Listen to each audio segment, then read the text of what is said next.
ಅಂಕೋಲ ಗೋಕರ್ಣ ಸಿರ್ಸಿ ಮಾರ್ಗವಾಗಿ ಬೆಂಗಳೂರಿಗೆ ತೆರಳುವ ರಾಜ್ಯ ರಸ್ತೆ ಸಾರಿಗೆ ಸಂಸ್ಥೆಯ ನೂತನ ಬಸ್ ಸೇವೆಗೆ ಶಾಸಕ ಸತೀಶ್ ಸೈಲ್ ಚಾಲನೆ ನೀಡಿದರು. ರಾಜ್ಯ ಸರ್ಕಾರ ಜಾರಿಗೆ ತಂದ 5 ಗ್ಯಾರಂಟಿ ಯೋಜನೆಗಳಲ್ಲಿ ಶಕ್ತಿ ಯೋಜನೆಯೂ ಒಂದಾಗಿದ್ದು, ಮಹಿಳೆಯರಿಗೆ ರಾಜ್ಯ ಸಾರಿಗೆ ಸಂಸ್ಥೆಯ ಹಲವು ಬಸ್ಗಳಲ್ಲಿ ಉಚಿತ ಪ್ರಯಾಣಕ್ಕೆ ಅನುಕೂಲ ಮಾಡಿಕೊಡಲಾಗಿದೆ. ಆದರೆ ನಾನಾ ಕಾರಣಗಳಿಂದ ಅಂಕೋಲ, ಗೋಕರ್ಣ ಮತ್ತಿತರ ಭಾಗದ ಮಹಿಳೆಯರು ರಾಜಧಾನಿ ಬೆಂಗಳೂರು ಸೇರಿದಂತೆ ಈ ಮಾರ್ಗದಲ್ಲಿ ಬರುವ ಇತರೆ ಕೆಲ ಪ್ರಮುಖ ಸ್ಥಳಗಳಿಗೂ ಹೋಗಿ ಬರಲು ಸ್ವಲ್ಪ ಅನಾನುಕೂಲತೆ ಇತ್ತು. ಇತ್ತೀಚೆಗೆ ಅಂಕೋಲ ತಾಲೂಕು ಪಂಚಾಯತ್ನಲ್ಲಿ ನಡೆದಿದ್ದ ತ್ರೈಮಾಸಿಕ ಕೆಡಿಪಿ ಸಭೆಯಲ್ಲಿ ಬೆಂಗಳೂರಿಗೆ ಹೋಗಿ ಬರಲು ಜನಸಾಮಾನ್ಯರಿಗೆ ಹೊರೆಯಾಗುತ್ತಿದೆ. ಈ ಕುರಿತು ರೆಡ್ ಬಸ್ ಸೇವೆ ಬೇಕೆಂದು ನಾಗರಿಕರ ಪರವಾಗಿ ಶಾಸಕರ ಗಮನಕ್ಕೆ ತರಲಾಗಿತ್ತು. ಕೂಡಲೇ ಸ್ಪಂದಿಸಿದ ಶಾಸಕರು ಈ ಕುರಿತು ಸಂಬಂಧಿತ ಹಿರಿಯ ಅಧಿಕಾರಿಗಳು ಮತ್ತು ಸಚಿವರು ಮತ್ತು ಸರ್ಕಾರದ ಮಟ್ಟದಲ್ಲಿ ಮಾತುಕತೆ ನಡೆಸಿ ಕೆಲ ದಿನಗಳಲ್ಲಿಯೇ ರೆಡ್ ಬಸ್ ಸೇವೆ ಆರಂಭಿಸುವ ಮೂಲಕ ತಮ್ಮ ಜನಪರ ಕಾಳಜಿ ತೋರಿದ್ದಾರೆ. ಅಂಕೋಲ ಬಸ್ ನಿಲ್ದಾಣದಲ್ಲಿ ಹಮ್ಮಿಕೊಂಡಿದ್ದ ಸರಳ ಕಾರ್ಯಕ್ರಮದಲ್ಲಿ ಶಾಸಕ ಸತೀಶ್ ಸೈಲ್ ಅವರು ಸ್ಥಳೀಯ ಪ್ರಮುಖರು, ಸಾರ್ವಜನಿಕರು, ಸಾರಿಗೆ ಸಂಸ್ಥೆ ಅಧಿಕಾರಿಗಳು ಹಾಗೂ ಸಿಬ್ಬಂದಿಗಳೊಂದಿಗೆ ಬಸ್ಸಿಗೆ ಪೂಜೆ ಸಂಪ್ರದಾಯ ನೆರವೇರಿಸಿದರು. ಈ ವೇಳೆ ಮಾತನಾಡಿದ ಅವರು, ಅಂಕೋಲ ತಾಲೂಕಿನಿಂದ ಬೆಂಗಳೂರು ಮತ್ತಿತರ ಪ್ರದೇಶಗಳಿಗೆ ತೆರಳುವ ಪ್ರಯಾಣಿಕರಿಗೆ ಬಸ್ಸಿನಿಂದ ಅನುಕೂಲ ಆಗಲಿ, ಮಹಿಳೆಯರು ಶಕ್ತಿ ಯೋಜನೆಯ ಪ್ರಯೋಜನ ಪಡೆದುಕೊಳ್ಳುವಂತಾಗಲಿ ಎಂದು ಈ ರೆಡ್ ಬಸ್ ಸೇವೆ ಆರಂಭಿಸಲಾಗಿದ್ದು, ಮುಂದಿನ ದಿನಗಳಲ್ಲಿ ಈ ಭಾಗದ ಹಾಗೂ ಸುತ್ತಮುತ್ತಲ ಇತರರ ಅನುಕೂಲಕ್ಕಾಗಿ ಪಲ್ಲಕ್ಕಿ ಹಾಗೂ ರಾಜಹಂಸ ಬಸ್ ಸೇವೆ ದೊರೆಯಲು ಪ್ರಯತ್ನ ನಡೆದಿದ್ದು, ಕೆಲವೇ ದಿನಗಳಲ್ಲಿ ಸಾಕಾರಗೊಳ್ಳುವ ವಿಶ್ವಾಸ ವ್ಯಕ್ತಪಡಿಸಿದರು.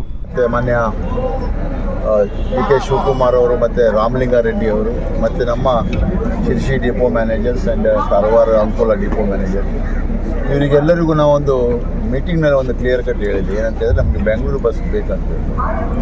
ಬೆಂಗಳೂರಿಗೆ ಇಲ್ಲಿಂದ ಬಸ್ ಬೇಕು. ಅದು ಸಹ ಒಂದು ನಮಗೆ ರೆಡ್ ಬಸ್ ಬೇಕಂತ. ಯಾಕಂತ ಹೇಳಿದರೆ, ಇಲ್ಲಿಂದ ಬೆಂಗಳೂರಿಗೆ ನಮ್ಮ ಏನು ಶಕ್ತಿ ಯೋಜನೆ ಅಡಿಯಲ್ಲಿ ಮಹಿಳೆಯರಿಗೆ ಬೆಂಗಳೂರು ತನಕ ಫ್ರೀಯಾಗಿ ಹೋಗ್ಬೋದು ಅಂತ ಹೇಳ್ಕೊಂಡು ಆ ಒಂದು ನಿಟ್ಟಿನಲ್ಲಿ, ಅದು ಸಹ ನಮ್ಮ ಪಂಚಲಿಂಗದಲ್ಲಿ ಒಂದು ಲಿಂಗವಾದಂಥ ಗೋಕರ್ಣದಿಂದ ಶಿರ್ಸಿಯಿಂದ ಹಾವೇರಿ ಹಾಗೂ ಅದು ಬೆಂಗಳೂರು ಹೋಗ್ತದೆ. ಅದರ ಪ್ರಕಾರ 4:04 ಇಲ್ಲಿಂದ ಬಿಡ್ತದೆ ಮತ್ತು ಅದೇ ಪ್ರಕಾರ ಬೆಳಿಗ್ಗೆ ಇಲ್ಲಿ ವಾಪಸ್ ಅಲ್ಲಿಂದ ಬಿಡುವಂಥ ಒಂದು ವ್ಯವಸ್ಥೆಯನ್ನು ಮಾಡಿದ್ದೇವೆ. ಇದಕ್ಕೆ ನಾನು ಪ್ರಪ್ರಥಮವಾಗಿ ನಮ್ಮ ಕರ್ನಾಟಕ ರಾಜ್ಯ ಸರ್ಕಾರಕ್ಕೆ ಧನ್ಯವಾದವನ್ನು ಹೇಳ್ತಾ, ಇನ್ನು ಮುಂದಿನ ದಿನಗಳಲ್ಲಿ ಈಗಾಗಲೇ ನಮ್ಮ ಕೆ. ಗೌಡರು ಒಂದು ಮಾತು ಹೇಳಿದರು, ನಮಗೆ 2 ರಾಜಹಂಸ ಮತ್ತು ಇದಂತ ಹೇಳಿದ್ರು. ನಾವು ಪಲ್ಲಕ್ಕಿ ಮತ್ತು ರಾಜಹಂಸವನ್ನು ಸಹ ಡಿಮಾಂಡ್ ಇಟ್ಟಿದ್ದೇನೆ. ಅದು ಸಹ ತಕ್ಷಣ ಜಾರಿಗೆ ಬರುವಂತೆ ಮಾಡಿಕೊಡ್ತಾರಂಥ ಒಂದು ಆಶ್ವಾಸನೆಯನ್ನು ಸಹ ಕೊಟ್ಟಿದ್ದಾರೆ. ಅದನ್ನು ಮಾಡ್ತಾರೆ. ಆದರೆ ಅದರೊಳಗೆ ನಮಗೆ ಶಕ್ತಿ ಯೋಜನೆ ಇಲ್ಲ. ಆದರೆ ಆ ಶಕ್ತಿ ಯೋಜನೆ ಸಲುವಾಗಿ ಇದನ್ನು ಒಂದು ಮಹಿಳೆಯರಿಗೆ ಒಂದು ಬೆಂಗಳೂರು ಅಂದರೆ ನಮ್ಮ ರಾಜಧಾನಿ, ಅಲ್ಲಿ ಹೋಗಲಿಕ್ಕೆ ಒಂದು ಇದಾಗ್ತದೆ.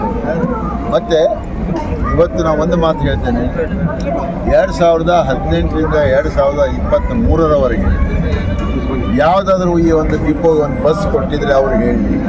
ನಾವು 2013-18ಕ್ಕೆ ಮಿನಿ ಬಸ್ಸನ್ನು ಸಹ ಕೊಟ್ಟಿದ್ವಿ.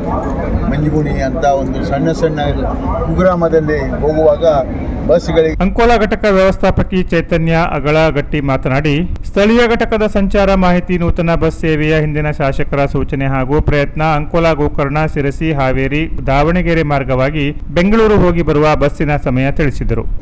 ಇವತ್ತು 63 ಅನುಸೂಚಿಗಳು ಅಥವಾ ಬೆಂಗಳೂರನ್ನು ಹಿಡಿದುಕೊಟ್ರೆ ಅದೆಲ್ಲ ತಮ್ಮ ಸಾರ್ವಜನಿಕರ ಪ್ರಯತ್ನ ಮತ್ತು ನಮ್ಮ ಕಾರವಾರ ಅಂಕೋಲ ಶಾಸಕರಾದ ಸತೀಶ್ ಸರ್ ಅವರ ಪ್ರಯತ್ನ ಆಗಿದೆ. ಮತ್ತು ಬೆಂಗಳೂರು ಸ್ಟಾರ್ಟ್ ಮಾಡಬೇಕಾದಾಗ ಅವರು ಹೇಳಿದರು, ಈ ಥರ ಸಾರ್ವಜನಿಕರಿಂದ ಒಂದು ಅವ್ರಿಗೆ ಅನಾನುಕೂಲತೆ ಆಗ್ತಾ ಇದೆ, ಅವರಿಂದ ಒಂದು ಬೇಡಿಕೆ ಅದ ಬೆಂಗಳೂರಿಗೆ ಸ್ಟಾರ್ಟ್ ಮಾಡಿರಿ ಅಂತ ಹೇಳಿ ಸರ್ ಹೇಳಿದಾಗಿಂದ ನಾವು ಒಂದು ಡಿವಿಷನ್ ಆಫ್ ಸಿಗೆ ಪ್ರಪೋಸಲ್ ಕಳಿಸಿ ಬೆಂಗಳೂರು ಸ್ಟಾರ್ಟ್ ಮಾಡಿದ್ವಿ. ಒಟ್ಟು 10 ಗಾಡಿಗಳು ಬಂದು ಸರ್ ಪೀರಿಯಡಲ್ಲಿ 10 ಗಾಡಿಯಲ್ಲಿ 2 ಗಾಡಿ ನಾವು ಬೆಂಗಳೂರಿಗೆ ಕೊಡ್ತಾ ಇದ್ದೀವಿ. ಬೆಂಗಳೂರು ಅಂದರೆ ಇದು ಗೋಕರ್ಣ ಟು ಬೆಂಗಳೂರು. ಇದೇ ಬೆಂಗಳೂರು ಗಾಡಿಗೆ ಮಹಿಳೆಯರಿಗೆ ಪೂರ್ತಿ ಉಚಿತವಾಗಿ ಅವರು ಬೆಂಗಳೂರುವರೆಗೂ ಪ್ರಯಾಣಿಸಬಹುದು.